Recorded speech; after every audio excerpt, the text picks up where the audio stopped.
Right, welcome back to the debate. Nagabhushan గారు, పొలిటికల్గా ఉన్నారు మీరు. మెడికల్ కౌన్సిల్ ఆఫ్ ఇండియా అనేది ఒకటి ఉంది, అది కేంద్ర ప్రభుత్వ దీంట్లో ఉంటుంది. ఆంధ్రప్రదేశ్లో ఇవాళ 27 కాలేజీలు పోస్ట్ గ్రాడ్యుయేషన్ కోర్సెస్ మూసేసే పరిస్థితి ఉంటుంది. మేము అడ్మిషన్స్ చేయమని చెప్పి నోటీసులు పెట్టాయంటే ఇది రాష్ట్రానికి తీరని నష్టం మాత్రమే కాదు, అవమానం కూడా. ఎంతటి అవమానం అంటే ఇవాళ డాక్టర్ల కొరత ఎంత ఉన్నదో, డాక్టర్లను ఎంతగా ప్రొడ్యూస్ చేస్తే ఆ డాక్టర్లు ప్రజలకు సేవ చేయాలి. ఇప్పటికే ప్రజలు డాక్టర్ల రేషియో చూస్తే మనం చాలా వెనకబడి ఉన్నాం అభివృద్ధి చెందిన దేశాలతో పోలిస్తే. ఎంతమంది ప్రజలకి ఎంతమంది డాక్టర్లు ఉండాలనేది పోలిస్తే మనం అసలు కనుచూపు మేరలో కూడా లేము ఆ రేషియోలో పోల్చుకుంటే. అలాంటిది ఇంత పెద్ద వ్యవహారం జరుగుతోంది తెలియకుండానే. ఇప్పుడు చెప్పారు కదా, శర్మ గారు చెప్పారు కదా క్లియర్గా వాట్ హ్యాపెండ్ బిహైండ్ దిస్ అనేది. నోటిఫికేషన్కి జీవోకి ఎంత గ్యాప్ ఇచ్చారు వీళ్ళు, అసలు ఎవరిని కన్సల్ట్ అసలు అందులో పెట్టిన వీళ్ళు ఇచ్చిన లెటర్లో పెట్టిన టాప్ పాయింటే there was no consultations with managements of medical colleges. అంటే కన్సల్టేషన్ లేకుండా ప్రజాస్వామ్యమే లేదు. ప్రజాస్వామ్యం అంటేనే కన్సల్టేషన్, డయలాగ్. అసలు అదేమీ లేకుండా వీళ్ళు ఏకపక్షంగా వెళ్ళారనేది డైరెక్ట్గా వాళ్ళు రాశారు అందులో. సో ఏంటి దీని వెనక ఉన్న ఏదో ఉంది, ఆ ఏదో ఏంటో నాకు అర్థం కావట్లేదు. బట్ ఇంతకు ముందున్న ఎక్స్పీరియన్స్ చూస్తే మాత్రం స్కాములు జరుగుతాయి. ఇలాంటి వాటిని అడ్డం పెట్టుకుని స్కాములు జరుగుతూ ఉంటాయి. సీట్లు అమ్ముకోవడాలు, లేకపోతే కాలేజీ మేనేజ్మెంట్ల నుంచి పెద్ద భారీగా వసూళ్లు చేయడాలు ఎంతమంది మనం చూసాం. ఇక్కడ ఏకంగా పీజీ కోర్సులే మూసేసే స్థాయి దాకా వెళ్ళింది అంటే ఇదేదో భారీ ఎత్తున మనం అనుమానించాలా, లేకపోతే ఇంకేదైనా కారణం ఉందని అనిపిస్తోందా మీకు నాగభూషణ్ గారు? ఇప్పుడు ఒకటి వెంకటకృష్ణ గారు, ఈ సందర్భంలో ఒక విషయం గుర్తు చేసుకోవాలి. ఇవాళ వైఎస్ రాజశేఖర రెడ్డి గారు ఆయనది ఒక పాయింట్ చెప్పాలి. ఎందుకంటే ఆయన ఆరోగ్యశ్రీ పెట్టారు అంటే, ఆరోగ్యశ్రీ పెట్టినప్పుడు సక్సెస్ అయిందంటే కారణం ప్రైవేట్ హాస్పిటల్స్, ప్రైవేటు మెడికల్ కాలేజీలకు సంబంధించిన పెద్ద టీచింగ్ హాస్పిటల్స్ వల్ల టీచింగ్ హాస్పిటల్స్ కారణం ఏంటి?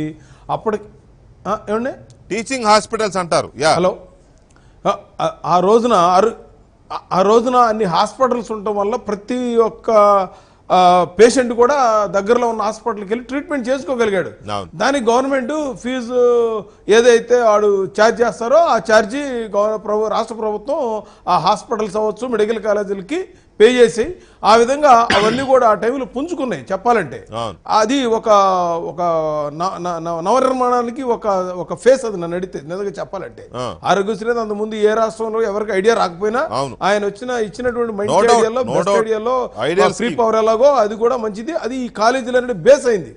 ఇవాళ మీరు కనుక చూస్తే ఇవాళ రివర్స్ టెండరింగ్ లాగా ప్రతిదీ రివర్స్ కార్యక్రమం. ఇవాళ ఒక పక్కన కరోనాతో ప్రాబ్లమ్స్ ఉండి ఇవాళ మొత్తం సీట్లు మన దగ్గర 5210 సీట్లు ఉన్నాయి. ఇది ఇవాళ ఎన్టీఆర్ యూనివర్సిటీ వాళ్ళు డిక్లేర్ చేసినటువంటి ఫిగరు. దరిదాపుగా అందులో ప్రైవేట్ కానీ గవర్నమెంట్ కాలేజీలు కానీ 50 దరిదాపుగా లేదా 60-40 అలా ఉంటాయి. ఈ రోజున ఇప్పుడు వీళ్ళందరూ కూడా చేరి ప్రజలకు సర్వీస్ చేస్తే, ఎందుకంటే ఏమంటే పీజీ అనగానే వాళ్ళకి డైలీ 13-14 అవర్స్ మినిమం డ్యూటీ ఉంటుంది వాళ్ళందరికీ కూడా. మామూలుగా 8 అవర్స్ డ్యూటీ కాదు, వాళ్ళు 15-16 అవర్స్ డ్యూటీ చేస్తారు వాళ్ళు. సో ఇవాళ వాళ్ళ సర్వీసులు వాడుకొని ఎంత ఫాస్ట్గా ఇది మనం చేయగలిగితే బెటర్ అనేది రాష్ట్ర ప్రభుత్వం ఆలోచించాలి. నెంబర్ 1. నెంబర్ 2, మీరు పేద ప్రజలకి లేదా ఇక్కడ మన వేరే స్టేట్లో 2 కేటగిరీలు 85%, 15%. తమిళనాడు కానీ కర్ణాటక కానీ ఎక్కడైనా సరే మన దగ్గర 4 కేటగిరీలు ఉన్నాయి. ఈ 4 కేటగిరీలో ఇప్పుడు మీరు చేయదలుచుకున్నారు ఏదైతే ఎన్ఆర్ఐ కోటా ఉందో అది వదిలేది, ఫారిన్ నుంచి వచ్చే డబ్బులు కాబట్టి 50. మిగతా వాళ్ళందరికీ గవర్నమెంట్ ఓకే అందరికి మేము ఫ్రీగా చదివిస్తాం, ఫీజు మీరు పే చేయండి డబ్బులు. ఎందుకంటే ఇప్పుడు ఈ కాలేజీలు వాళ్ళు ఎవరైతే పీజీ చేరితే వాళ్ళు కూడా శాలరీ పే చేయాలి, నెలకు 30,000 చొప్పున. అవును, మళ్ళీ వాళ్ళకి బస్ ఫెసిలిటీ ఇవ్వాలి, మొత్తం ఎక్విప్మెంట్ అంతా ప్లాన్ చేయాలి వాళ్ళకి. సో నేను అనేది ఏంటంటే ఇది ఆ ఒక నెల రోజులు కూర్చొని మీరు ఎంతవరకు చేయగలరు, మనం దీనివల్ల ఆ స్టూడెంట్లకు ఇబ్బంది పడుతున్నా లేదా మేము గవర్నమెంట్ తరఫున మేము సపోర్ట్ చేస్తామని చెప్పి గవర్నమెంట్ సపోర్ట్ చేసి ఉంటే బాగుండేది. దీనికి ఇది నాకు తెలిసి జగన్మోహన్ రెడ్డి గారి కంటే కూడా వేరే ఇందులో కొందరు వ్యక్తులు ఇందులో ఇన్వాల్వ్ అయి ఉన్నారనేది నాకు వచ్చిన సమాచారం. ఎందుకంటే ప్రతిదీ కూడా సీఎం దాకా వెళ్ళదు కాబట్టి. సో ఇప్పుడైనా ముఖ్యమంత్రి గారు కళ్ళు తెరిచి దీనికి సంబంధించిన ఏదైనా ఉంటే దీని భేషజాలు పోకుండా ఇమీడియట్గా ఏదో ఒకటి మన ప్రభుత్వం పే చేయడమా, లేకపోతే పిల్లల యొక్క భవిష్యత్తును దృష్టిలో పెట్టుకుని మన రాష్ట్రంలో ఉన్నటువంటి కరోనా నేపథ్యంలో ఉన్నటువంటి ప్రజల యొక్క ఆరోగ్యాన్ని దృష్టిలో పెట్టుకొని దీని వెంటనే ఒక మంచి నిర్ణయం తీసుకుంటే మంచిదని నా అభిప్రాయం అండి. రైట్. బుచ్చయ్య చౌదరి గారు, అంతకుముందు కన్వీనర్ కోటాలో ఉన్న ఫీజు 6,90,000. ఇప్పుడు ఈ ప్రభుత్వం కొత్తగా ఇచ్చిన నోటిఫికేషన్ ప్రకారం 3,45,000కు తగ్గించింది. అంతకుముందు మేనేజ్మెంట్ కోటాలో ఉన్న ఫీజు 24 లక్షలు, ఇప్పుడు దాన్ని 12 లక్షలకు తగ్గించింది. అంటే అలాగే డెంటల్ కాలేజ్ కూడా సేమ్ రేషియోలో తగ్గించారు, 50% పైగానే. అంటే ఇంత తగ్గిస్తే ఇవాళ ఒక రకంగా మొత్తం ఎక్కడ చూసినా కూడా మనం పెరుగుతూ పోతున్నాయి ఫీజులు కానీ ధరలు కానీ. ఏ వస్తువు చూసినా సహజంగా ఎవ్రీ ఇయర్ ఫైనాన్షియల్ ఇది చూసుకున్నప్పుడు పెరుగుతూ పోతూ ఉంటుంది. ఇక్కడ కాలేజీలకు తగ్గిస్తే అవి ఎలా మనుగడ సాగిస్తాయి అనేది ఒక ప్రశ్న. రెండవది, ఇందులో కీలకమైన వ్యవహారం ఏంటంటే మెడికల్ కాలేజీలు ఉదాహరణకి కన్వీనర్ కోటాలో వాళ్ళు వసూలు చేసే 3,45,000 రూపాయలకి నెలకి 30,000 చొప్పున మెడికోస్కి 3,60,000 సంవత్సరానికి వాళ్ళు ఎదురిస్తున్నారు స్టైపెండ్. అంటే వీళ్ళకి స్టూడెంట్ కట్టేది 3,45,000 అయితే వీళ్ళు స్టూడెంట్కి ఇస్తున్నది 3,60,000. ఏది ఎడ్యుకేషన్ కాక ఎక్విప్మెంట్ కాక ఇవన్నీ కాక. అలాగే డెంటల్ కాలేజ్ చూస్తే 3 లక్షలు వాళ్ళు పే చేస్తూ ఉండరు, 3 లక్షలు వాళ్ళకి ఇస్తున్నారు, వీళ్ళు 2,75,000 పే చేస్తున్నప్పుడు ఏది స్టైపెండ్ రూపంలో. అంటే ఎంత దారుణం చూడండి. ఇవ్వద్దని కాదు, డాక్టర్లకు ఇవ్వాలి, మెడికోస్ వాళ్ళకి స్టైపెండ్ ఇవ్వాలి. ఆ ఖర్చు ఎవరు భరించాలి? ప్రభుత్వం భరించాలి. వీళ్ళ మెడ మీద కత్తి పెట్టి చేయండి అంటే ఇలాగే ఉంటుంది సిచ్యువేషన్. ఇది కూడా రివర్స్ టెండరింగ్ లాంటిది కాదా? దీంట్లో ఇంకా ఏమన్నా మాల్ ప్రాక్టీసెస్ ఏమైనా ఉన్నాయనుకోవాలా గవర్నమెంట్ సైడ్ నుంచి కానీ పొలిటికల్ ఇది కానీ? బుచ్చయ్య చౌదరి గారు. వెంకటకృష్ణ గారు, స్కాముల సోముల వారికి మరో స్కామ్ ఇది, అంతే. స్కామ్ లేదనొద్దు. ముఖ్యమంత్రి గారికి తెలియకుండా జరిగిద్దని నేను అనుకోను. ఆయన ఏంటంటే నేనేదో తగ్గించేశాను, పేదవాళ్ళకి ఏదో చేస్తున్నానని అనేది. అంటే ఈ కాలేజీలు మూసేస్తూ ఉంటే అవి కొనుక్కుంటారనమాట. అంటే మూతపడిపోతాయి. ఇప్పటికే చాలా వరకు లాస్లో ఉండి అసలు ఆ అమ్మకానికి పెట్టిన నాకు తెలిసిన 4-5 కాలేజీలు అమ్మకానికి ఉన్నాయి ఫర్ సేల్. బహుశా ఇవన్నీ కూడా ఏదో ఇలా బ్లాక్ మెయిల్ చేసి వాళ్ళ దగ్గర ఇంత తీసుకొని లేకపోతే సీట్లు ఇన్ని కావాలని బేరసారాలు చేసుకోవడం కోసం ముఖ్యమంత్రి గారికి తెలియకుండా ఎలా జరుగుతుంది?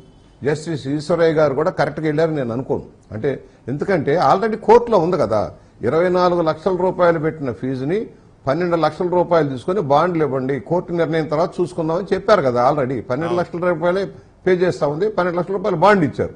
ఇవాళ ఏం చేశారు? దాన్ని 6,90,000 కన్వీనర్ కోటాని 4,32,000కి 24 లక్షలు అన్నదాన్ని 8,64,400 కుదించారు సార్ ఏకపక్షంగా. మీరేమో 3 సంవత్సరాలకి పిఆర్సీలు వేసేమో జీతాలు పెంచుకుంటా పోతా ఉంటాం. మీరు చూశారు కదా గత 5 ఏళ్లలో జీతాలు ఎంత పెరిగినాయి? 60% పెరిగిపోయినాయి. ఇవాళ మీరు ఏదైతే ఈ కళాశాలలు ఎలా మనుగడ సాగించాలి? విద్యుత్ శక్తి రేట్లు పెరిగిపోతా ఉన్నాయి, మెయింటెనెన్స్ పెరుగుతా ఉంది. ఇవాళ ఏదైతే ఉందో పీజీ విద్యార్థులు అసలే తక్కువ సీట్లు మన రాష్ట్రంలో ఇప్పుడున్న పీజీ సీట్లు చాలా తక్కువ. ఎందుకంటే జనాభాతో పోల్చుకుంటే అవసరాలతో పోల్చుకుంటే చాలా తక్కువ, ఇంకా పెరగాల్సిన అవసరం. పైగా వీడు లేకుండా హాస్పిటల్స్ రన్ కావు సార్. 90% ఈ పీజీ స్టూడెంట్స్ లేకపోతే ప్రభుత్వ వైద్యశాలలో కానీ లేక ప్రైవేట్ వైద్యశాలలో కానీ నడవు. మెడిసిన్ అయిన తర్వాత వీళ్ళు పీజీకి వెళ్ళడంతో వాళ్ళు రెగ్యులర్ సర్వీస్లోకి వచ్చినట్టుగా చేస్తూ ఉంటారు. వాళ్ళు స్టైఫండ్ పెంచాలి, అవి పెంచరు. ఇవాళ దీన్ని కేవలం ముఖ్యమంత్రి గారి చుట్టూ ఒక కోటరీ ఉంది. ఇవాళ భూముల కొనుగోలులో ఇవాళ చూస్తున్నారు, భూముల కొనుగోలు భారీ కుంభకోణం. దాదాపు 3,000 కోట్ల రూపాయలు కొట్టేస్తున్నారు వెంకటకృష్ణ గారు. ఈ ఇళ్ల స్థలాల సేకరణలో కానీ ఇళ్ల స్థలాలు లెవెలింగ్ అని చెప్పి వంకబెట్టి కేంద్ర ప్రభుత్వం ఎంఎన్ఆర్జీసీ నిధులు కూడా దీంట్లో ఖర్చు పెట్టి దోపిడీ చేసేస్తా ఉన్నారు. భయంకరం, మామూలుగా కాదు. దొరికిన కాడికి దోచుకుంటా ఉన్నారు. అలాగే ప్రతి వ్యవస్థని భ్రష్టు పట్టిస్తా ఉన్నారు. విద్యావ్యవస్థను ఏదైతే ఉందో గతంలో ఉన్న స్కీములకు పేర్లు మారుస్తూ ఉన్నారు. ఆయన ఏంటి నేనేదో చేశానని చెప్పుకోవడం కోసం. అంటే కాలేజీలు మూసేయాలా? నడవాలి కదా, వడ్డీలు కట్టాలి కదా. వాళ్ళ జేబులోది బెటరు. వాళ్ళు కొద్దిగా పావలా పెడితే 75% అప్పులు తెస్తే అప్పులు తీర్చాలి కదా. ఎక్విప్మెంట్ కొంటారు, ఒక 4 కోట్లు 3 కోట్లు ఒక ఎక్విప్మెంట్ కొట్టే తీరాలంటే ఎన్నాళ్ళు పడుతుంది? ఒక హై స్టాండర్డ్ కళాశాల మెయింటైన్ చేయాలంటే, హాస్పిటల్ మెయింటైన్ చేయాలంటే చాలా వందల కోట్లు అయిపోతున్నాయి. దానికి వడ్డీలు ఎంత పడుతున్నాయి, ఎంత వస్తుంది, ఇవన్నీ కూడా లెక్కేయాలి కదా. ఈశ్వరయ్య గారు పిలిచి వాళ్ళతో మాట్లాడకుండా ఎలా నిర్ణయం చేస్తారు? బహుశా ముఖ్యమంత్రిగా తగ్గాలి అని చెప్పుకుంటారు. ఆయన అంటే రెగ్యులర్ న్యాయాధికారి కాదు కదా, రిటైర్డ్ అధికారి. ఒకటి ఆయన ఏదో సామాన్యులకు న్యాయం చేయాలని ఉండొచ్చు, కాదనలేవు. జస్టిస్ ఈశ్వరయ్య గారికి ఏంటంటే బాగా బడుగు బలహీన వర్గాలు న్యాయం చేయాలని ఉండొచ్చు, కానీ బడుగు బలహీన వర్గాలకి పేద విద్యార్థులకు చేయాలంటే ప్రభుత్వం చేయాలి, ప్రభుత్వం భుజాన వేసుకోవాలి. అదే నేను అంటున్నా. ఎట్ ద కాస్ట్ ఆఫ్ కాలేజీలు కాదు కదా, ఎట్ ద కాస్ట్ ఆఫ్ కాలేజీలు కదా, కాలేజీలు బలైకూడదు కదా. అవును, ఆ కళాశాలను బలైయటం కాదు కదా. దాంట్లో ఏంటంటే మీరు అన్నది కరెక్ట్ సార్. వాళ్ళు ఒక ఎయిమ్ పెట్టుకున్నారు, ఇంత అమౌంట్ లంసం లాగాలి, ఇన్ని కాలేజీ సీట్లు అమ్ముకోవాలి, అవన్నీ తెచ్చుకోవాలని ఆలోచనలో పెట్టారు. ఎందుకు పెట్టరు? 2 టైర్ ఎందుకు పెట్టరు? మీరు ఎన్ఆర్ఐ కోటా ఉంది, ఎన్ఆర్ఐ మేనేజ్మెంట్ కోటా ఉంది, కన్వీనర్ కోటా ఉంది. ఏదైతే యూనిఫారం తీసుకురండి, fee structure uniform government pay చేయండి, వాళ్ళకి పే చేయండి, మెయింటెనెన్స్. అంతేగాని అబ్బే వీడికి నువ్వు తీసుకొచ్చి 10 రూపాయలు తెచ్చి వీడికి ఖర్చు పెట్టంటే ఎట్లా కుదురుతుంది? అలాంటప్పుడు సీట్లు నేను ఒక సీట్ ఇస్తాను, ఒక సీటు వీడికి ఫ్రీగా ఇయ్యి అన్నట్టుగా ఉంటుంది. ఇది కరెక్ట్ కాదు. ఏదైనా సరే న్యాయం జరగట్లా, విచారణ జరగాలి, కూర్చోబెట్టి మాట్లాడి. ఎప్పుడైనప్పుడు ఉద్యోగ సంఘాలు ఉంటాయి, ఉద్యోగ సంఘాలు ఆర్టీసీలో కావచ్చు, ఎలక్ట్రిసిటీలో కావచ్చు, దేంట్లైనా జీతభత్యాలు పెంచేటప్పుడు డైలాగ్ ఉంటుంది, మాట్లాడతారు. వీళ్ళు రూపాయి ఎడతారు, పావాలంటారు, వీళ్ళు 10 రూపాయలు అంటారు, ఏదో నెగోషియేట్ జరుగుతుంది. వాళ్ళకి ఆడిట్ కాపీలు ఇచ్చారు కదా, వాళ్ళ ఆడిట్ కాపీలు ఉన్నాయి, ఇన్కమ్ ట్యాక్స్ కాపీలు ఉన్నాయి, బ్యాంక్ సర్టిఫికేట్లు ఉన్నాయి. అవన్నీ ఎందుకు పరిశీలన చేయాలి? అసలు యూనిలాటరల్ గా అంటే కాదు, అసలు ఏకపక్షంగా డెసిషన్ తీసుకోవడం అనేది ఇంత పెద్ద వ్యవస్థ, మెడికల్ కాలేజెస్ అనేది పెద్ద వ్యవస్థ. ఎందుకంటే ప్రతి కాలేజీకి టీచింగ్ హాస్పిటల్ అనుబంధంగా ఉంటుంది. కనీసం 100 బెడ్లో, 150 బెడ్లో, 200 బెడ్లో, 400 బెడ్లో వాళ్ళ దీన్ని బట్టి ఉంటుంది నామ్స్ ప్రకారం. 500 సార్, 500 బెడ్స్ హాస్పిటల్స్ ఉంటాయి, డాక్టర్స్ ఉంటారు, ఈ మెడికల్ అందరూ అందులో పనిచేస్తూ ఉంటారు. ఇంత పెద్ద వ్యవస్థలో ఏకపక్షంగా నిర్ణయం తీసుకోవడం, అది ఈశ్వరయ్య గారు కావచ్చు, లేకపోతే ప్రభుత్వ అధికారులు ఉండొచ్చు, ఆ కమిటీలో ఎవరైనా ఉండవచ్చు, కానీ ఏకపక్షంగా ఎలా తీసుకుంటారు అసలు డెసిషన్? వాళ్ళ ఇది లేకుండా పక్కనున్న రాష్ట్రాల్లో స్టడీ చేయకుండా 2010లో పక్క రాష్ట్రాలను స్టడీ చేసే ఆ రోజున కేరళ, తమిళనాడు లాంటి రాష్ట్రాలు, మహారాష్ట్ర, కర్ణాటక, ఈ పక్కనున్న రాష్ట్రాలన్నింటినీ స్టడీ చేశారు. స్టడీ చేశారు. అప్పుడు చేసినప్పుడు వీళ్ళకేంటి బాధ చేయడానికి? ఇప్పుడు ఇవాళ కూడా ఇతర రాష్ట్రాల్లో పరిస్థితి, పక్కనున్న రాష్ట్రాలు, పక్కనున్న ఒరిస్సా, లేక కర్ణాటక, తమిళనాడు, మహారాష్ట్ర ఉన్నాయి కదా, ఉత్తరప్రదేశ్, ఆ రాష్ట్రాలు ఇప్పుడు స్టడీ చేసి హడావుడికి ఎందుకంటే రాత్రికి రాత్రి ఎందుకు ఇస్తారు సార్ జీవోలు? మొన్న ఏదో ఆర్డినెన్స్ ఇచ్చేసి రాత్రి ఎలక్షన్ కమిషన్ తీసాము, కొత్త గవర్నర్ అర్ధరాత్రి కాడ తెచ్చి పెట్టాము, కొత్త ఎలక్షన్ కమిషన్ అన్నట్టుగానే ఉంది ఇవన్నీ కూడా. దీంట్లో ఆర్థిక ప్రయోజనాలు సాధించుకోవడం కోసం, ఈ కళాశాలను బలిపెట్టడం కోసం ప్రయత్నం జరుగుతూ ఉంది. ఈ అధికారాన్ని అడ్డుపెట్టి అనేక వ్యవస్థలను ఎలాగ కబ్జా చేస్తా ఉన్నారో, ఈ మెడికల్ కళాశాల యాజమాన్యాలను కూడా మైనింగ్ లాగానే వీటిని కూడా కబ్జా చేయడం కోసం కార్యక్రమం నడుస్తూ ఉంది. ముఖ్యమంత్రికి తెలియదని నేను అనుకోను. ముఖ్యమంత్రి చుట్టూ ఒక బ్రహ్మాండమైన కోటరీ నడుస్తూ ఉంది. రాష్ట్ర ఆర్థిక వ్యవస్థను ఎలాగా స్వాధీనం చేసుకోవాలి, ఎలా దోపిడీ చేయాలని ఒక పెద్ద కుట్ర నడుస్తూ ఉంది. ప్రతి రంగంలో కూడా దోపిడీ జరుగుతూ ఉంది. అవినీతి అక్రమాలకు అడ్డు లేకుండా పోతుంది రోజు రోజుకి. ఒక్క నిమిషం శర్మ గారు, ఇక్కడ మనకి ఒక విషయం చూసుకుంటే, సహజంగానే మెడికల్ సీట్ అనగానే అమ్మో 1 కోటి రూపాయలు కట్టాడు, 1.5 కోటి కట్టాడు, కొడుకుని చదివిస్తున్నాడు, కూతురుని చదివిస్తున్నాడు అని ఇలా చెప్పుకుంటారు. మెడికల్ సీట్ రావడము అంటే అది పీజీ దాకా ఉంటుంది కాబట్టి చాలా గొప్పగా చెప్పుకుంటారు, అంత డబ్బు కట్టి తెచ్చుకోవాల్సి వస్తుందని. ఇక్కడేమో ఫీజుల గురించి గొడవ జరుగుతూ ఉంది. ఒకవైపు డొనేషన్లు వేరు, ఫీజు వేరు అనుకోండి, అఫ్కోర్స్ ఆ వేరియేషన్ వేరే ఉంది, డొనేషన్ వేరు, ట్యూషన్ ఫీజు వేరు. కాకపోతే ఇక్కడ మిగతా రాష్ట్రాల్లోనేమో 15% ఒక కేటగిరీ, 85% ఒక కేటగిరీ ఉంది మీరు చెప్పినట్టుగా. మన దగ్గర 3 కేటగిరీలు ఉన్నాయి. ఇప్పుడు కనుక 2 కేటగిరీలు చేస్తే, ఎన్ఆర్ఐ కోటా కింద 15%, మిగతా అంతా 85% చేస్తే అప్పుడు ఎంత పెట్టాల్సి ఉంటుంది? మీ మేనేజ్మెంట్ల కోరిక ప్రకారం ఎంత ఫీజు పెడితే, ట్యూషన్ ఫీజు ఎంత పెడితే అమికబుల్గా ఉంటుంది? Sir, I am not talking on behalf of the management. I am talking as an academic. Right, okay. Let me put it this way. a study was conducted in All India Institute of Medical Sciences. It is estimated that creating a medical doctor costs anything between 53 to 60 lakhs to the institution. In 4 years. The undergraduate. 4 years. 4.5 years. Yeah. 4.5 years లో 53 దగ్గర నుంచి 60 లక్షల వరకు ఖర్చు అవుతుందని లెక్కేశారు. ఇప్పుడు if you see the fee structure in all other states, it explains why the costs are so high. ఇక్కడ మనకు వచ్చేప్పటికి సస్టైనబిలిటీకి ప్రాబ్లం వచ్చింది. ఇది ఇన్స్టిట్యూషనల్ సస్టైనబిలిటీ చూసుకోవాలంటే first thing they should be able to earn something and invest in the development.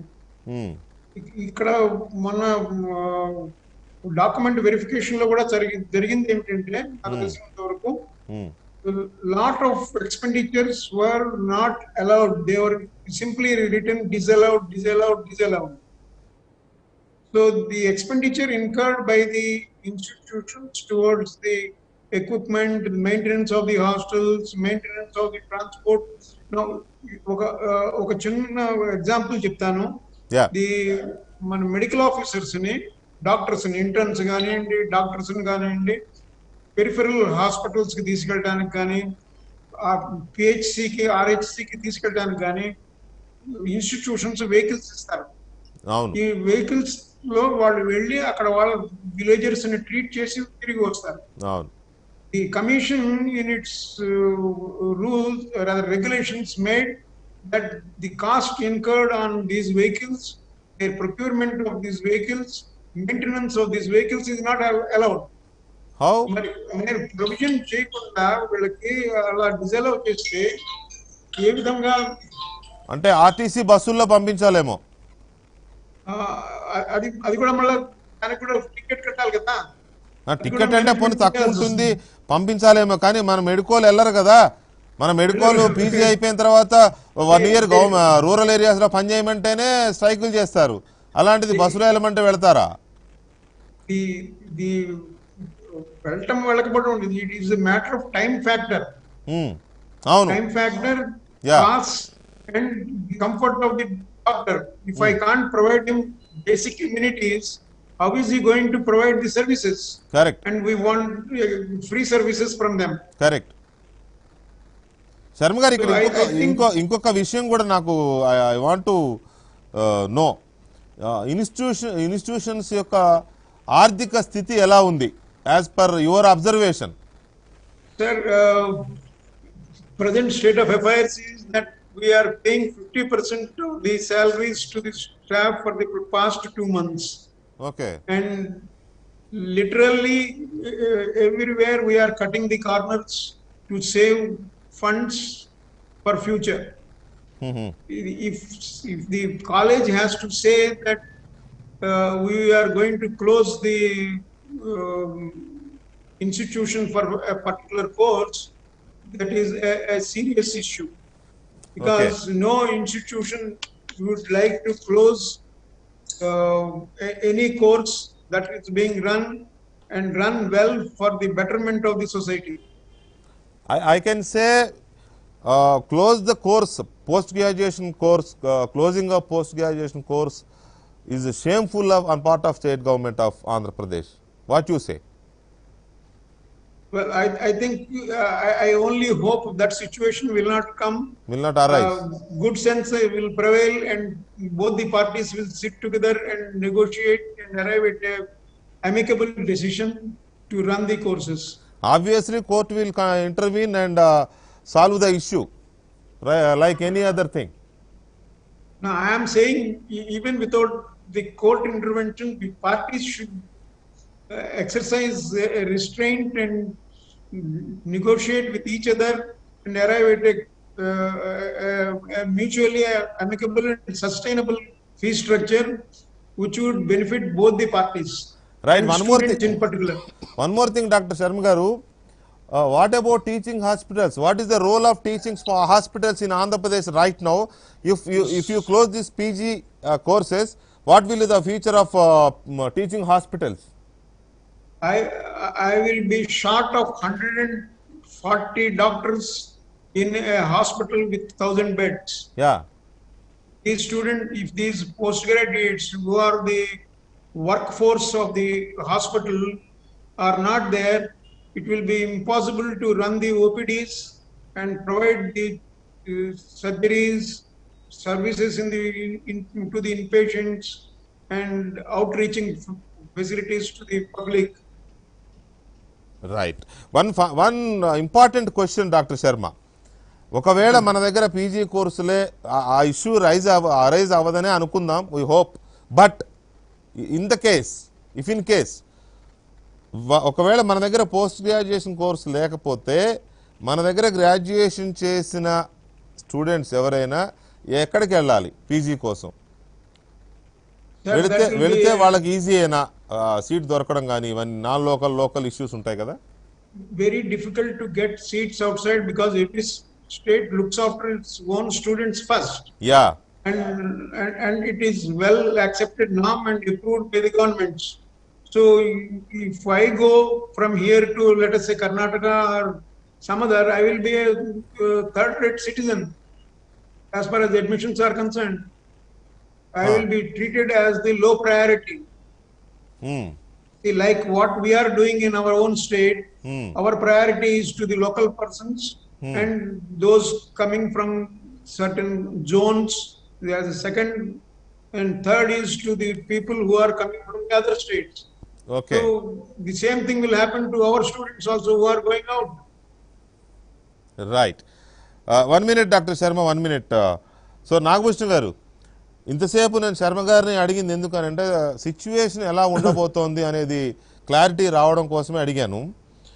There is no doubt PG అనేది కనుక ఆంధ్రప్రదేశ్లో లేకపోతే ఈ 27 కాలేజీల గ్రాడ్యుయేట్ కంప్లీట్ చేసుకున్న స్టూడెంట్స్ అదర్ స్టేట్స్లో పీజీ సీట్ తెచ్చుకోవడం అనేది వెరీ వెరీ వెరీ డిఫికల్ట్. ఒకటి, బాగా డబ్బులు పెట్టాల్సి ఉంటుంది, నాన్ లోకల్ ఇష్యూస్ ఉంటాయి, పైగా సొంత రాష్ట్రానికి కాదని ఎక్కడికో వెళ్ళి బతకాల్సిన పరిస్థితులు వస్తాయి. ఆ ఖర్చులు అవి భరించే స్థితిలో ఇది ఉంటుందా లేదా తెలియదు పేద కుటుంబాలకి. మోరోవర్ ఫీజు రియంబర్స్మెంట్ స్కీమ్ అన్ని రాష్ట్రాల్లో లేని పరిస్థితి. సో ఇవన్నీ ఉన్న నేపథ్యంలో ఎందుకు ఈ రకంగా ప్రభుత్వం వెళ్తుంది అనేది ఒక ఇష్యూ.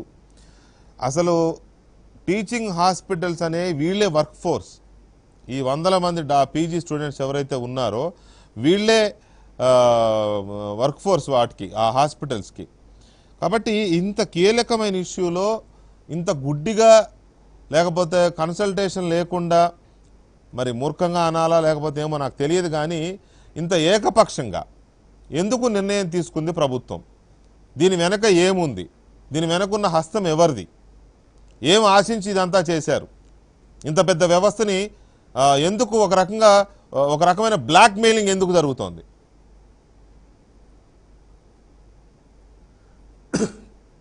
అదిగా సార్, మనకి ఇదివరకు భీష్ముడు చనిపోయే ముందు కృష్ణుడు చెప్తాడు ధర్మరాజుకి, అయ్యా ధర్మరాజా నువ్వు ఆయన చనిపోతున్నాడు, ఆయన దగ్గరికి వెళ్ళి రాజనీతి గురించి నేర్చుకో, రాజు అనేవాడు ఎలా పరిపాలించాలి, ఇంతవరకు నువ్వు పరిపాలించలేదు కాబట్టి నువ్వు ఎలా పరిపాలించాలో నేర్చుకోమంటే ఆయన దగ్గరికి వెళ్ళినప్పుడు ఒక క్వశ్చన్ వేస్తాడన్నమాట ధర్మరాజు. మనం ఉన్నప్పుడు మన పక్కన అందరూ చాలామంది చాలా రకాల సలహాలు ఇస్తారు కదా, ఆ సలహాలు ఇచ్చినప్పుడు ఏ సలహా నేను తీసుకోవాలని అడుగుతాడు. కానీ ఆ స్టోరీ చెప్పాలంటే చాలా ఎక్కువ ఉంటుంది కాబట్టి 2 పాయింట్లు ఏం చెప్తారంటే, ఆయన ఏం చెప్తాడంటే మన రాజకీయాల్లో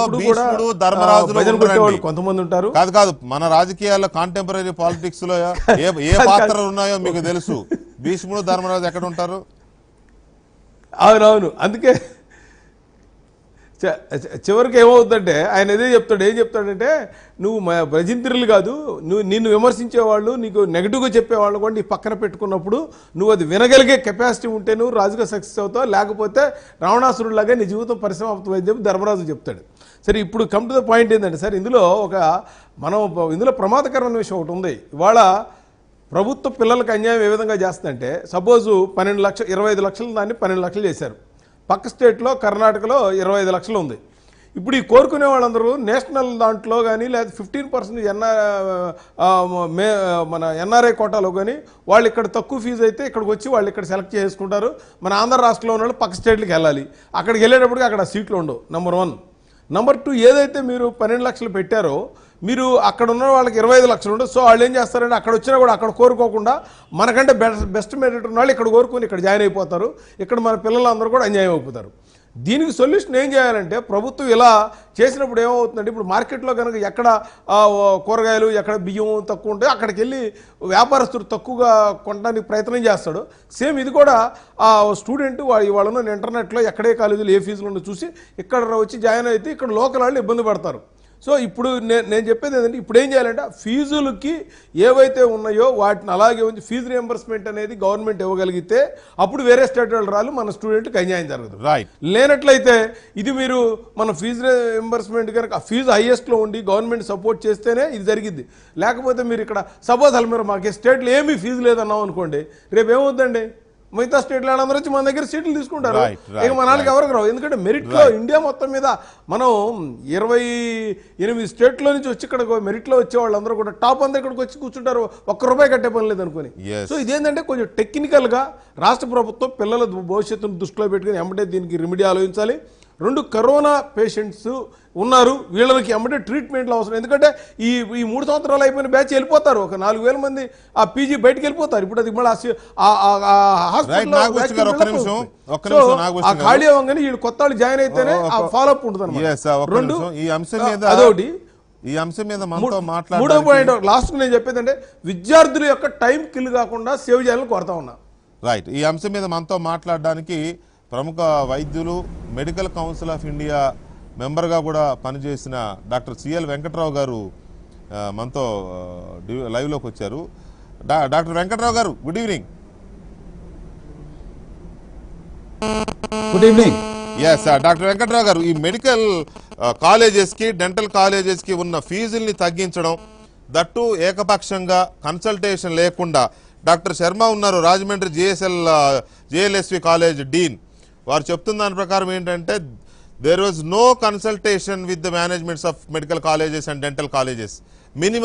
మినిమం ఏదో ఒక నోటిఫికేషన్ ఇచ్చారు, గంటలో జీవో వచ్చేసింది, అంతే తప్ప సంప్రదింపులు లేవు, డైలాగ్ లేదు, ఏమీ లేదు, ఒకటి వచ్చేసింది. ఇవాళ కాలేజీలు మొత్తం మీకు మీ నోటీస్లో ఉంటుంది, మేము పీజీ కోర్సు మేము అడ్మిషన్స్ ఆపేస్తున్నామని చెప్పి అల్టిమేటం ఇచ్చారు, కోర్టులో కూడా పిటిషన్ వేశారు ఈ రోజునే. సో ఈ సిచ్యువేషన్ ఎందుకు వచ్చింది, రాష్ట్ర ప్రభుత్వం ఈ రకమైన ఆలోచన చేయడాన్ని మీరు ఎలా సస్పెక్ట్ చేస్తున్నారు, అలా ఎలా ఎక్స్పెక్ట్ చేస్తున్నారు? ఇది రాష్ట్ర ప్రభుత్వం యొక్క అనుభవ రాహిత్యం, అవగాహన రాహిత్యం.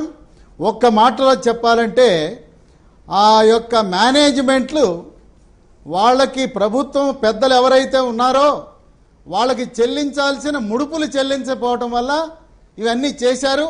పాపం ఆ చైర్మన్ గారు ఈశ్వరయ్య గారు వారికి ఈ మెడికల్ కాలేజీల గురించి కానీ, మెడికల్ కౌన్సిల్ ఆఫ్ ఇండియా నిబంధనలు కానీ, డెంటల్ కౌన్సిల్ ఆఫ్ ఇండియా నిబంధనలు కానీ, దీనికి ఎంత పెట్టుబడి అవుతుంది ఇవన్నీ తెలియదు. నేను ప్రత్యక్షంగా మెడికల్ కౌన్సిల్ ఆఫ్ ఇండియా సభ్యుడిగా ఉండి 97 వరకు ఆంధ్రప్రదేశ్ 23 జిల్లాల్లో కూడా ఒకే ఒక్క ప్రైవేట్ మెడికల్ కాలేజ్ ఉన్న తరుణంలో ఇవన్నీ కూడా ప్రైవేటు యాజమాన్యాలు, సొసైటీలన్నీ కూడా బ్యాంకుల్లో అప్పులు తీసుకుని ఇవాళకు కూడా ఒక్కొక్క కాలేజీకి 100 నుంచి 200 కోట్ల అప్పులు ఉన్నాయి. వాళ్ళు వడ్డీ కట్టాలి, అసలు కట్టాలి. ఈ కోవిడ్ నెలలో 3 నెలల పాటు కోవిడ్ రోగులను 17 కాలేజీల్లో కూడా హాస్పిటల్స్లో కోవిడ్ రోగులను పెట్టారు. ఒక్కొక్క హాస్పిటల్కి నెలకి 3 కోట్ల రూపాయలు. అక్కడుండే వైద్య సిబ్బందికి కానీ, పారిశుద్ధ్య సిబ్బందికి కానీ, నర్సులకు కానీ, ల్యాబ్ టెక్నీషియన్లకు మొత్తం 3 కోట్లు ఇస్తున్నారు. ప్రభుత్వం ఒక్క పైసా కూడా ఇవాళ మనకి దిక్కు. రేపు ఇవాళ 5,000 ఉన్నది 10,000 అయ్యి 20,000 30,000 అయిపోతే ఈ ప్రైవేట్ మెడికల్ కాలేజీలకు అనుబంధంగా ఉన్న హాస్పిటలే మనకు దిక్కు. వాళ్ళు కనుక మూసేస్తే, వాళ్ళ పీజీ కోర్సులో చేర్చుకోకపోతే, మేము హాస్పిటల్ నడపమని మూసేస్తే రేపు ఎక్కడికి వెళ్ళటానికి గవర్నమెంట్లో సదుపాయాలు లేవు.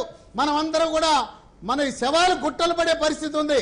తర్వాత ఒక విషయం అర్థం చేసుకోవాలి, ఈ అనుమతి ఇచ్చేది రాష్ట్ర ప్రభుత్వం కాదు, కేంద్ర ఆరోగ్య శాఖ మంత్రి అనుమతిస్తారు. ఈ రాష్ట్ర ప్రభుత్వం వీళ్ళు ఇచ్చేది ఒక ఎసెన్షియాలిటీ అని ఒక సర్టిఫికేట్ బారేస్తారు వీళ్ళకి.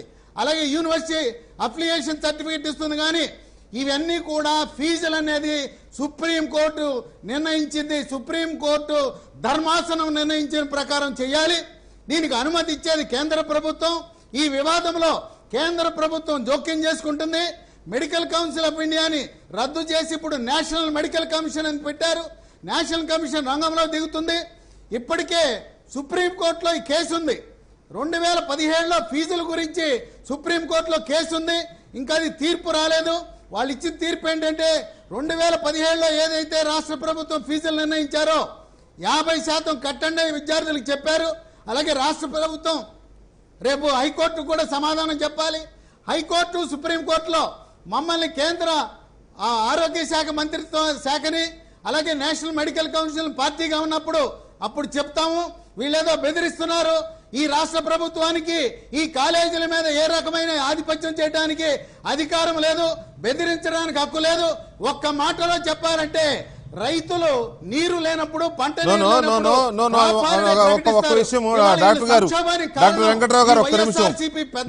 ఒక్క నిమిషం నాకు క్లారిటీ కావాలి. మీరేమంటున్నారు? మెడికల్ కాలేజీలు కానీ అండర్ గ్రాడ్యుయేషన్ కానీ లేదా పీజీ కోర్సు కానీ ఫీజుల విషయంలో జోక్యం చేసుకునే హక్కు రాష్ట్ర ప్రభుత్వానికి లేదు అంటున్నారా? రాష్ట్ర ప్రభుత్వాన్ని ఒక చైర్మన్గా జడ్జి గారిని పెట్టి ఆడిటర్లు పెట్టి వాళ్ళ ఖర్చులన్నీ లెక్క చూసి శాస్త్రీయబద్ధంగా మిగతా రాష్ట్రాల్లో ఏం జరుగుతుందో అధ్యయనం చేసి పెట్టమన్నారు. ఈశ్వరయ్య గారు ఆడిటర్ లేదు, ఈశ్వరయ్య గారికి ఏమీ తెలియదు, ఏదో ఇచ్చేశారు ఆర్డర్, కానీ ఆడిటర్ వెళ్ళి అధ్యయనం చేయలేదు. కర్ణాటక, తమిళనాడు పక్కన ఉన్న తెలంగాణ రాష్ట్రంలో వచ్చే ఫీజులన్నీ ఏమని చెప్తుంటే అది కూడా చేయటం లేదు. ఇప్పుడు దేశంలో ఇంత తక్కువ ఫీజులు ఎక్కడా లేవు.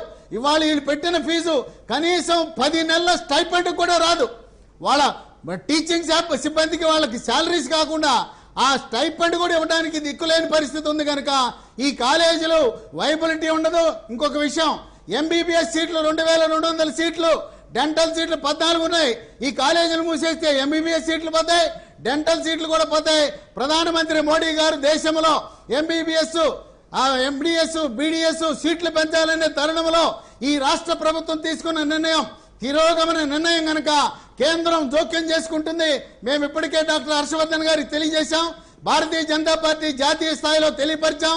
వెంటనే జోక్యం చేసుకోండి, ఇది దేశ ప్రయోజనాలకు విరుద్ధం, ఇదంతా కూడా తిరోగమన దిశలో ఆంధ్రప్రదేశ్ ప్రభుత్వం నడుస్తుందని చెప్పాం కనుక ఇది సీట్ల వృధా కానియం. కేంద్రం జోక్యం చేసుకుంటుంది, కోర్టు జోక్యం చేసుకుంటాయి. డాక్టర్ శర్మ గారు, తెలంగాణలో ఏ ఫీజులు ఉన్నా ఆ ఫీజులు నిర్ణయించే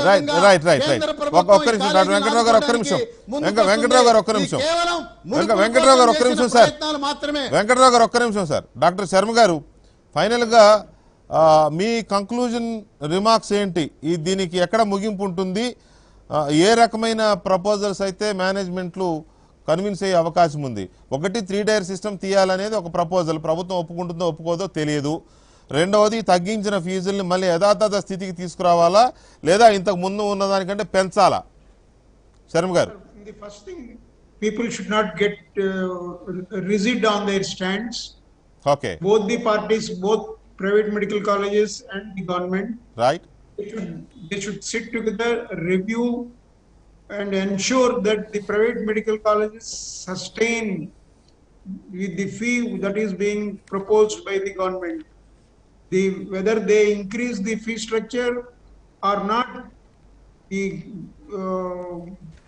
going by the dictates of the Supreme Court, we should have 85% of the seats, one uniform fee structure, and the NRI quota.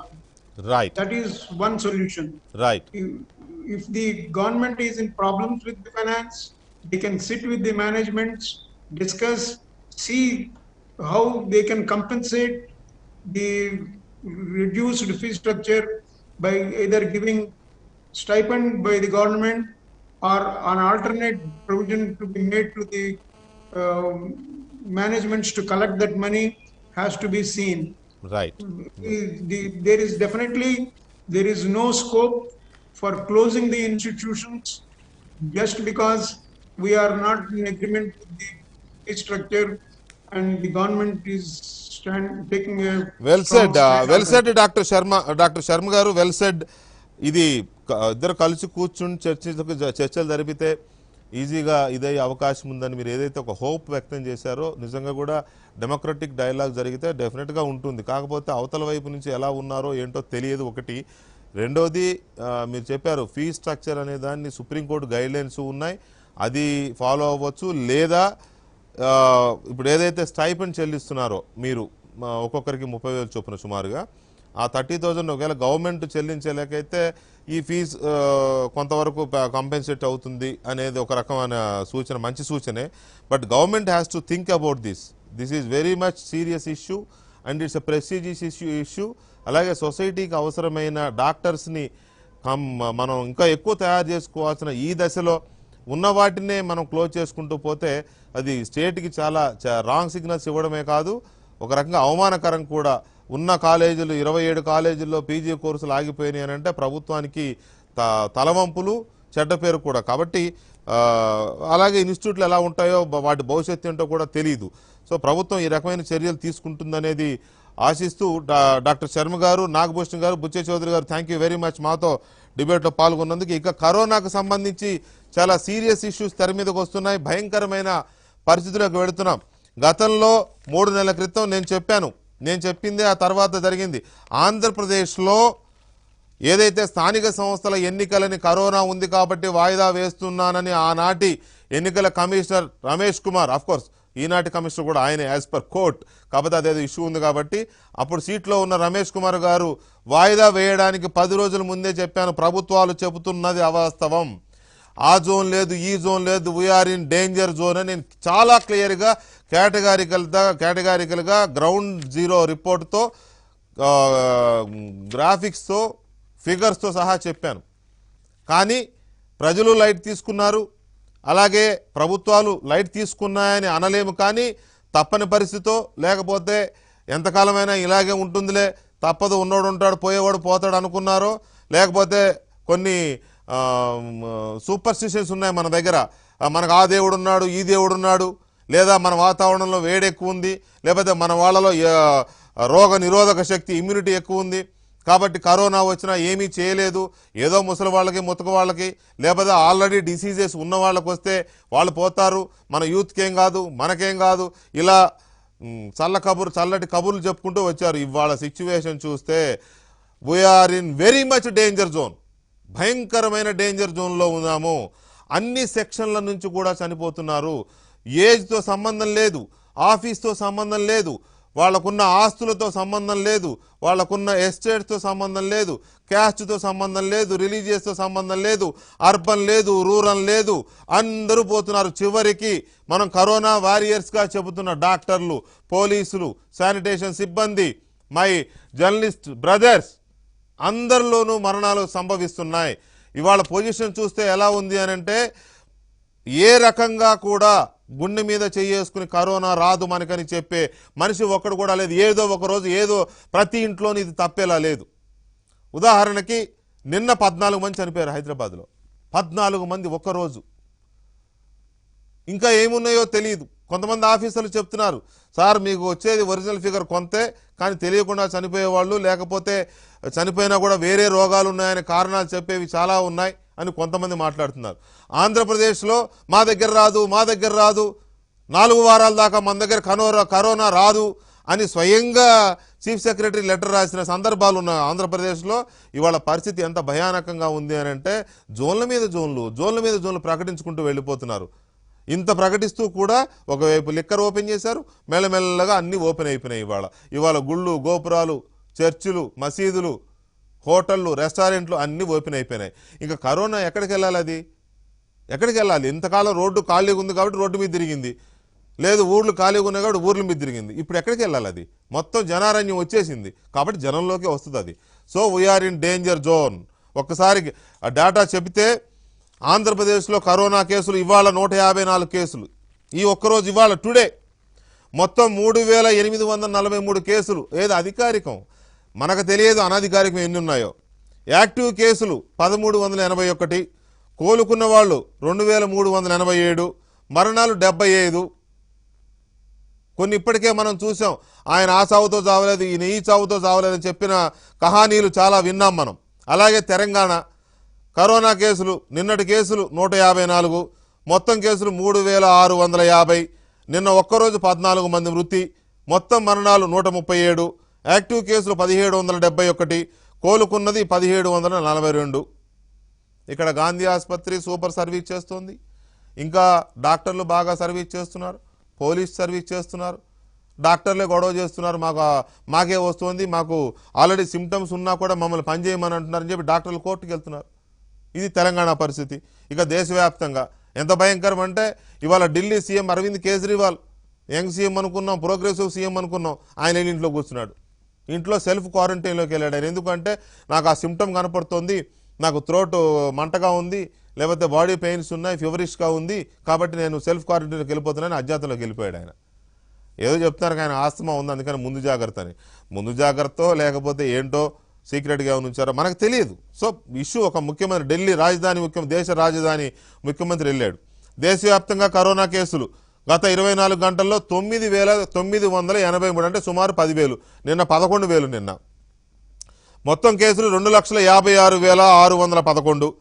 24 గంటల్లో గడిచిన 24 గంటల్లో 206 మరణాలు. It's very much bullshit. గడిచిన 24 గంటల్లో 206 మరణాలు అనేది ఏమాత్రం కరెక్ట్ కాదు. ప్రతి స్టేట్ నుంచి కూడా రాంగ్ ఫిగర్సే వస్తున్నాయి. ఆయన అక్కడ కూర్చుని అగర్వాల్ గారు చెప్తారు ఇది వాళ్ళ డేటా అని. కాదు, ఒరిజినల్ ఫిగర్స్ ఏంటో మీకు తెలుసు, మనకే తెలుసు, మన డిబేట్స్లో పాల్గొనే మేధావులు అందరికీ తెలుసు ఫిగర్స్ ఎలా ఉంటున్నాయి అనేది. ఏ రేషియోలు 100 మంది చనిపోతే ఎంత 50% అన్నా ప్రకటిస్తున్నారా మన వాళ్ళు? డౌటే. యాక్టివ్ కేసులు 1,24,000, మొత్తం కేసులు 7,000 అంట. మొత్తం కేసులు దేశంలో. ఇది నమ్మదగ్గ విషయమేనా? అన్నిటికంటే భయంకరమైన విషయం ఏంటంటే కరోనా ఎక్కడ పుట్టిందో ఆ చైనాని మన మహారాష్ట్ర దాటేసింది. ఒక్క మహారాష్ట్ర కరోనా కేసులు చైనా కేసులు దాటేశాయి అనేది లేటెస్ట్ వార్త. అన్నిటికంటే భయంకరమైన వార్త ఏంటంటే పైకి చెబుతున్నది భారతదేశం ఇవాళ ప్రపంచంలో 6వ స్థానంలో ఉంది కరోనా కేసుల్లో అని. కానీ that is not true. We are very much near to 4th place. Very much near. Next week by next week అలా మనం 4th ప్లేస్ అధికారికంగా డిక్లేర్ చేస్తారు. ఈ పరిస్థితిలో ఏం జరగబోతోంది, కేంద్ర ప్రభుత్వం ఏం చేయబోతుంది, 2 తెలుగు రాష్ట్ర ప్రభుత్వాలు ఏం చేయబోతున్నాయి, ప్రజల పరిస్థితి ఏంటి, ప్రజల మస్తిష్కాల్లో ఎలాంటి ఆలోచనలు చక్కర్లు కొడుతున్నాయి? చిన్న బ్రేక్ తర్వాత.